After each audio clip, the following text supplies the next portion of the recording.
بسم الله الرحمن الرحيم. بيان رئاسة الأركان العامة. رئاسة الأركان العامة تعلن إنها مع تحقيق أهداف ثورة 17 من فبراير، وإنها تستلزم الشرعية التي ارتضاها الشعب الليبي وانتقال السلطة بشكل سلمي، ولا يمكن لمجموعة أو منطقة أن تفرض إرادتها بالقوة على الليبيين مهما كانت مقاصدها. وبهذه الطريقة الذي يسعى إليها البعض سوف يجدون من يعاكسهم في الوسيلة رغم توافق الغاية.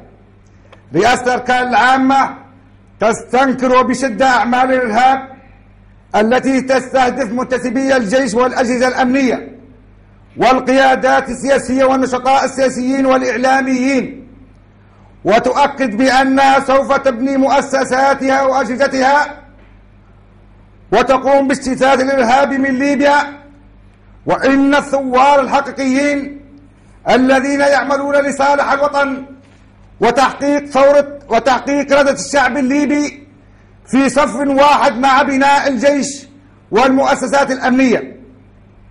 إنما بث عبر وسائل الإعلام ومواقع التواصل الاجتماعي من شريط يوضح أعمال انتحارية تستهدف أبناء المؤسسة العسكرية، يبين ما لا يدع مجال للشك إن الإرهاب موجود في بلادنا ويسعى للانتشار بحجة الإسلام والغيرة على الدين الإسلامي، والإسلام منهم براء.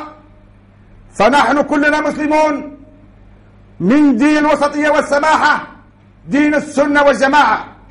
يقول الله تعالى: إنك لا تهدي من أحببت ولكن الله يهدي من يشاء. ويقول الله تعالى: ولو كنت فظا غليظ القلب لانفضوا من حولك. ويقول الله تعالى: وادع إلى سبيل ربك بالحكمة والموعظة الحسنة. صدق الله العظيم.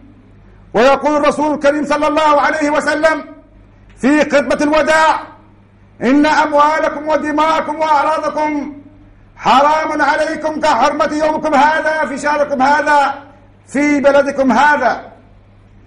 رئاسة الأركان العامة تراقب عن كثب الأحداث الدامية في كل من مناطق ليبيا، وتعمل على وقف نزيف الدم الذي يحدث الفوضى والانقسام بين الليبيين، ويعطي فرصة لأعداء الوطن من إرهابيين وانقلابيين ليقوموا بأفعال لغرض الوصول إلى السلطة.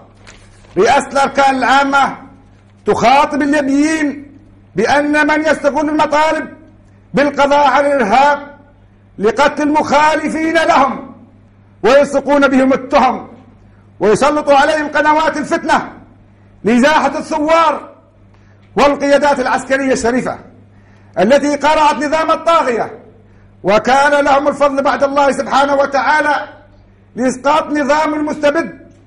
وكانوا هؤلاء المتسلقين لا يستطيعون التكلم رغم ما كان لهم من إمكانيات عسكرية كبيرة، والآن يريدون القفز على السلطة مهما كانت مبرراتهم. وما صدر من إعلان اليوم في قناة الفتنة بأن لواء القعقاع والذي جل أفراده من بقايا اللواء 32 معزز وكتائب الطاغية للقبض على من قاتل القذافي وأعوانه، وكان لهم الشرف بأنهم في مقدمة الثوار. وأن رئاسة الأركان العامة تؤيد وتدعم جهد الخيرين الذي يبذل من أجل حفظ الدماء والحوار الجاد الذي يقطع الطريق أمام أعداء الوطن في الداخل والخارج، وتدعو كافة الليبيين للانضمام إليهم. وإن ما يسمى بالقيادة العامة للجيش الوطني لا وجود ولا شرعية لها، وهو مخالف جميع القوانين المعمول بها في المؤسسة العسكرية، ولا يحق من كان أن ينصب نفسه قائدا للجيش وتقسيم المؤسسة العسكرية. وسوف تتخذ جميع الإجراءات القانونية المعمول بها ضد كل العسكريين والتشكيلات العسكرية المخالفة للقوانين والإجراءات والأوامر العسكرية. حفظ الله ليبيا. صدر في طرابلس 19 مايو 2014. والسلام عليكم ورحمة الله تعالى وبركاته. الله أكبر.